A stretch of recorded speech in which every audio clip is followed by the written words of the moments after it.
welcome back to my channel. Pada kesempatan kali ini saya akan menjelaskan tentang komponen penyusun ekosistem pada mapel ilmu pengetahuan alam kelas 10 SMP. Simak penjelasannya ya. Untuk yang pertama, kompetensi dasarnya pada KD 3.4 memahami komponen-komponen dan bentuk interaksi dalam ekosistem. Untuk tujuan pembelajarannya yang pertama, 1. Mengidentifikasi komponen biotik yang menyusun ekosistem. Yang kedua, mengidentifikasi komponen abiotik penyusun ekosistem. Yang ketiga, memperkirakan interaksi yang terjadi antar komponen biotik dan abiotik dalam ekosistem. Nah, selanjutnya, apakah yang dimaksud dengan ekosistem itu sendiri? Ekosistem merupakan suatu interaksi di mana terjadi hubungan atau interaksi saling ketergantungan antara komponen-komponen di dalamnya, yaitu komponen makhluk hidup, biotik maupun makhluk yang tidak hidup, atau abiotik.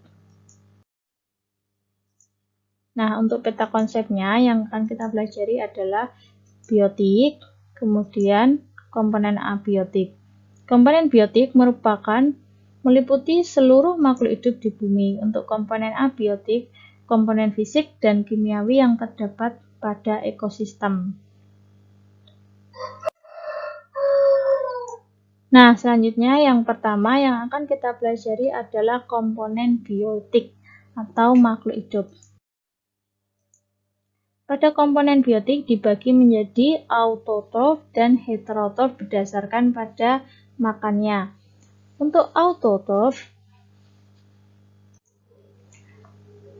autotrof yaitu organisme yang mampu mengubah bahan anorganik menjadi organik atau dapat membuat makanannya sendiri dengan bantuan energi cahaya matahari.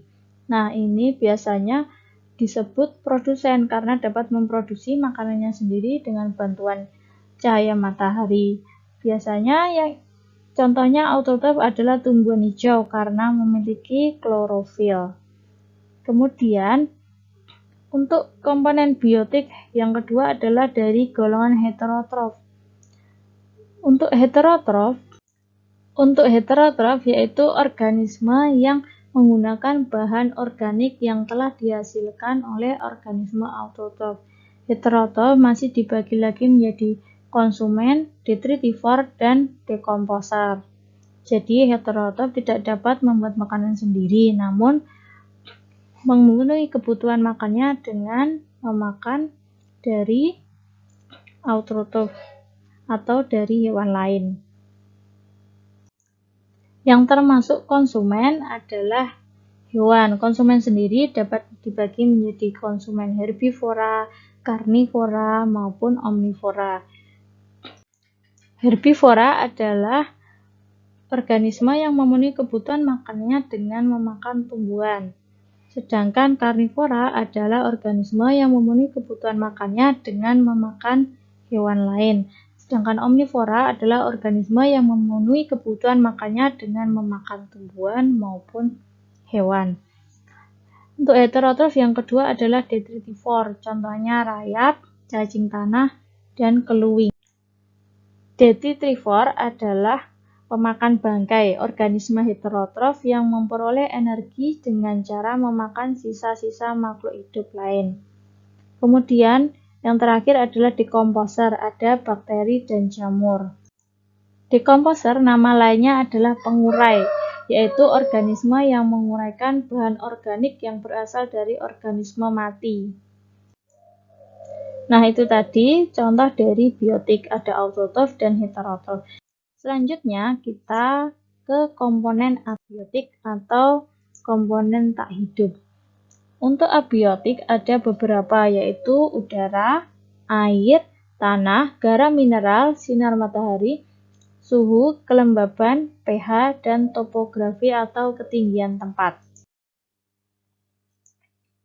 Nah, yang pertama, kumpulan gas yang membentuk lapisan atmosfer yang menyelimuti bumi.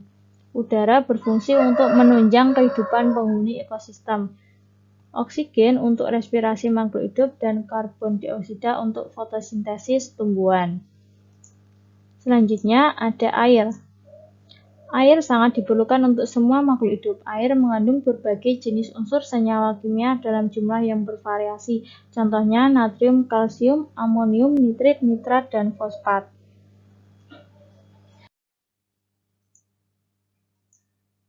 Selanjutnya adalah tanah.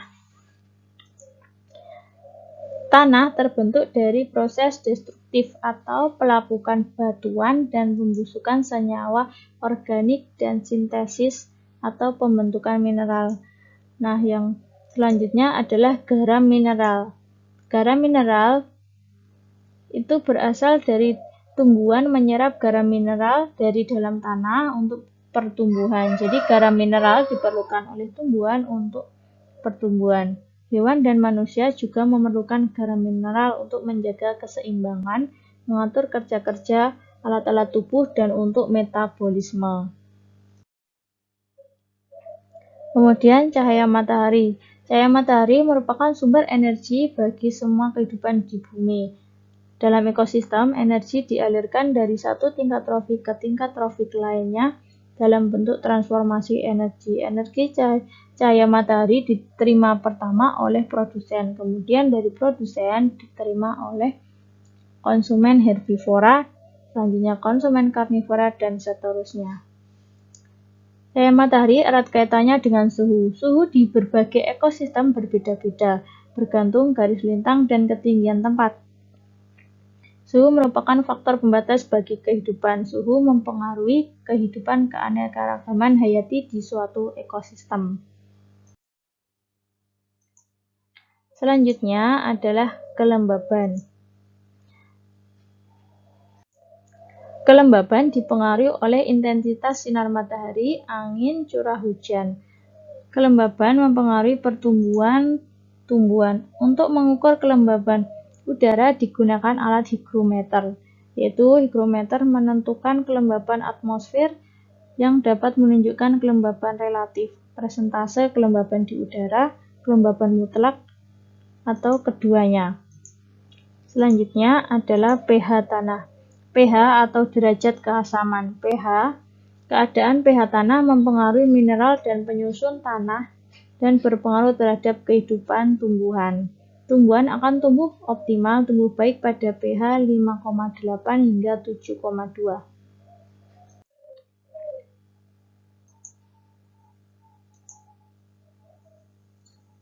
Selanjutnya, topografi.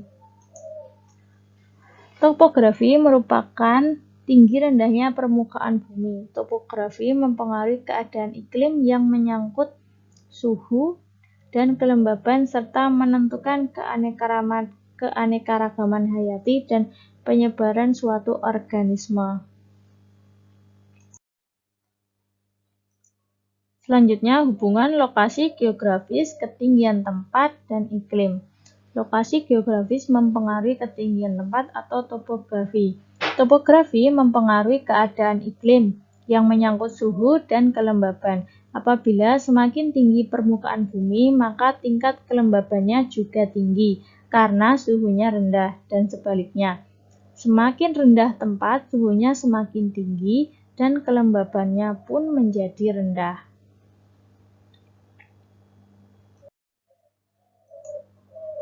Selanjutnya, kita akan membahas interaksi antar spesies.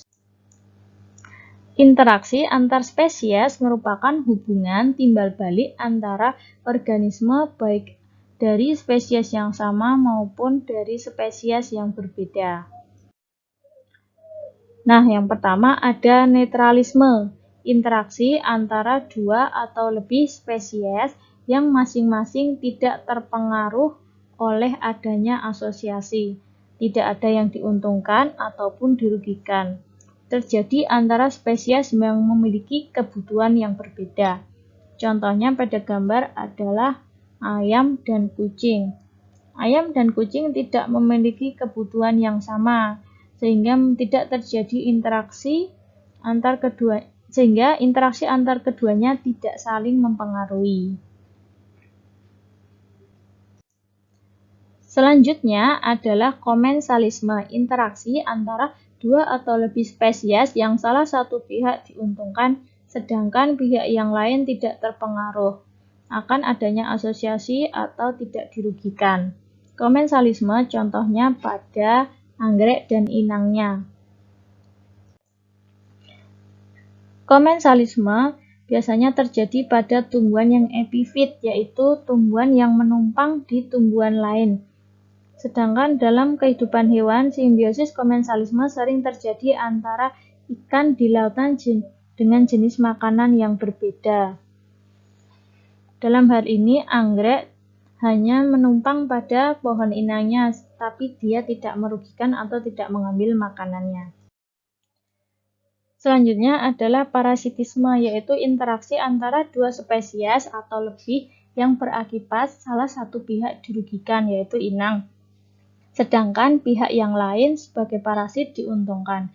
Parasitisme dibagi menjadi dua, endoparasit dan ektoparasit.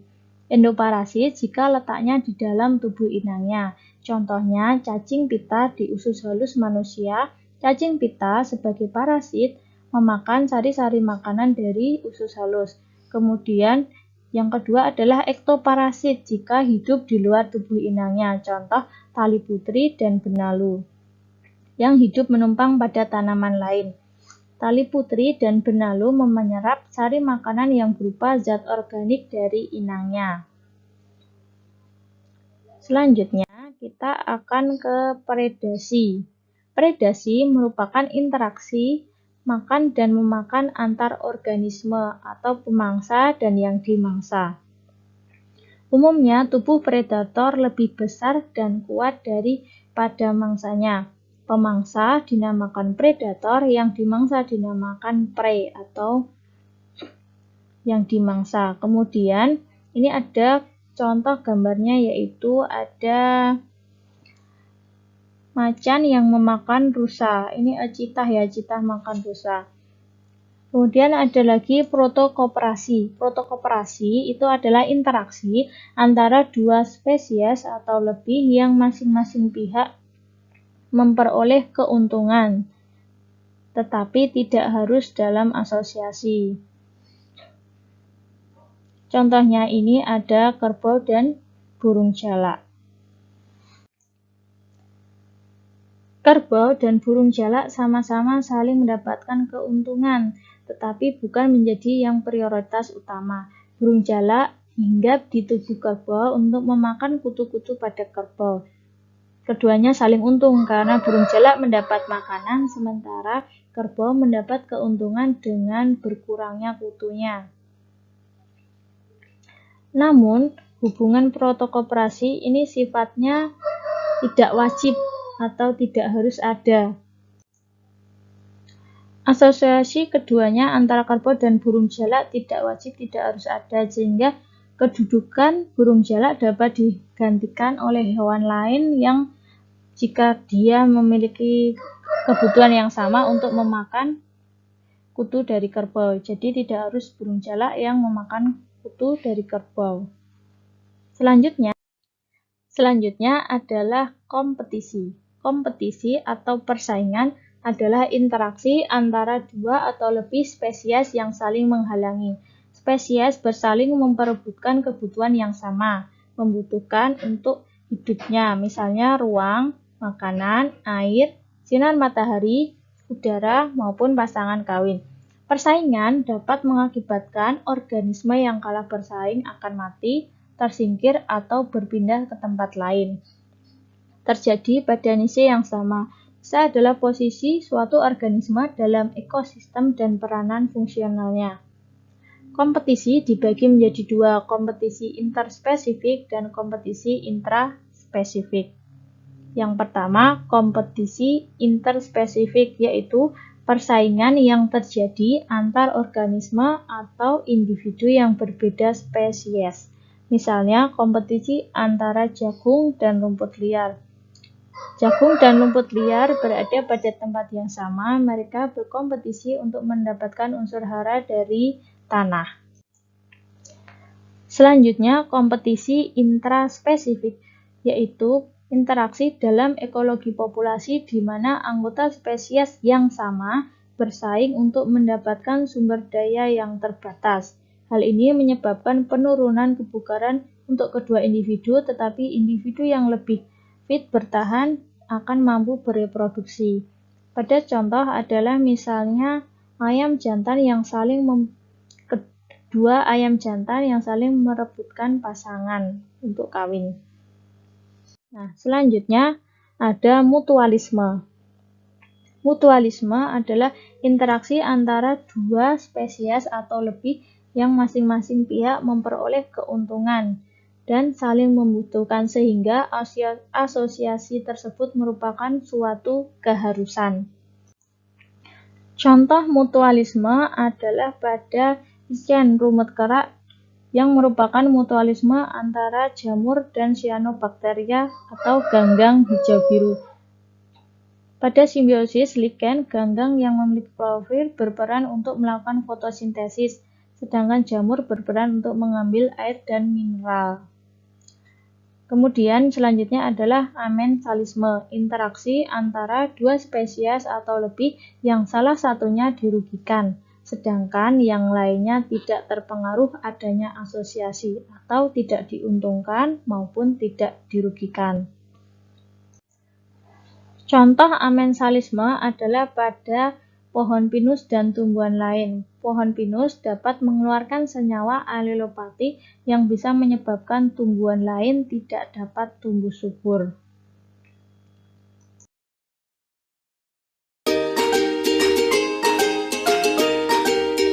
Oke, sekian dulu penjelasan dari saya. Semoga bermanfaat. Sampai jumpa di video selanjutnya. Terima kasih.